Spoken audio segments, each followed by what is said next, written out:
Thank you, Pastor Joel. Good morning, everyone. Brothers and sisters in Christ, and those who are tuning in. I've been asked to share one thing I've learned and also one thing I will miss. So here goes.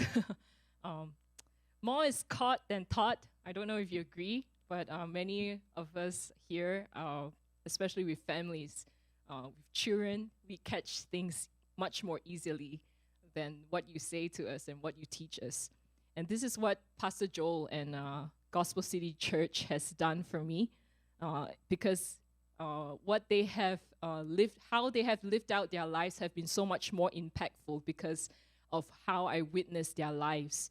Um, and now I see that a gospel-centered church is not just an ideal because Pastor Joel was living it. So one day, on my way to staff meeting, we have our staff meeting on Mondays, and I was talking to the Lord in the bus. And I was like, God, as I was praying, like, God, how do you see my pastor, Pastor Joel? And I know it's random, but yeah, it was just a random day. And I still remember. So the impression that I received made me all the more wanting to model after who Pastor Joel is and what he's doing. So do you guys want to know? Okay. Okay. Yeah. Please don't tell Pastor Joel here. Right. Yeah. The impression came was Pastor Joel was like the Apostle John, the beloved disciple of Christ, the apostle of love. If you read through the books in the Bible that John has written, you cannot afford to miss the recurring theme of love that he writes, especially in 1 John. And guess what? We're doing 1 John for our morning prayer meetings. So I don't think it's a coincidence.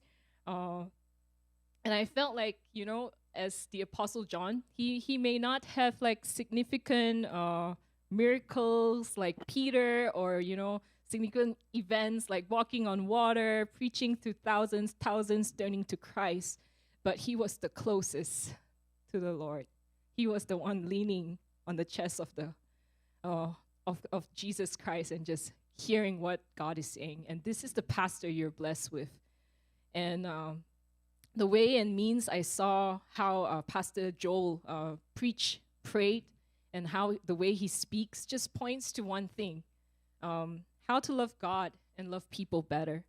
So the reason why I share this story with you is because I've learned so many things at Gospel City, starting with building relationships, being rooted in gospel-centered theology, ministry, working with different people, all of which just boils down to one thing. And that's the one thing that I've learned. It's the shepherd's heart. The shepherd's heart of how to love on God and how to love people through building authentic relationships. So this is the one thing that I want to model after Pastor Joel, the singleness of his heart. How can I love God and love the people? So this past 6 months have nothing been short of God's grace. The one thing I will miss is the weekly staff meeting, the prayer, and the one-to-one mentoring. Yeah, that's 2 things, so I might as well just say 3. I will miss the people I've come to know who have journeyed alongside with me at Gospel City Church. For the first time, I still remember as I stepped in on my first day, despite the announcement of having a corporate 40-day fast and prayer, which I wasn't really fond of at that time because I went through so much fasting and praying already. But I remember just the warmth and the openness to join in this community, and I felt so welcome. So thank you. For the first time in my life, I felt like I don't feel burdened when I'm attending staff meetings. There's no pressure to perform. The openness and the safe platform that has been created just allowed each one of us to be able to share our highs, our lows without feeling condemned. There was just genuine love and concern for each other's well-being. So more than information, more than inspiration, I receive a divine impartation of one life influencing another. In short, I want to thank all of you at Gospel City Church.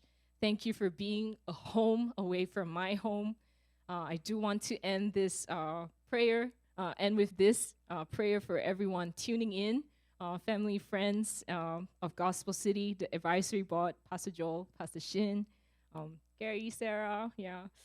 So, yeah, let me just sing this prayer at the end now.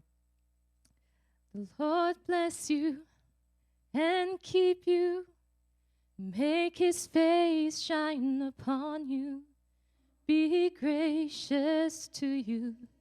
The Lord turn his face toward you and give you peace. To God be the glory.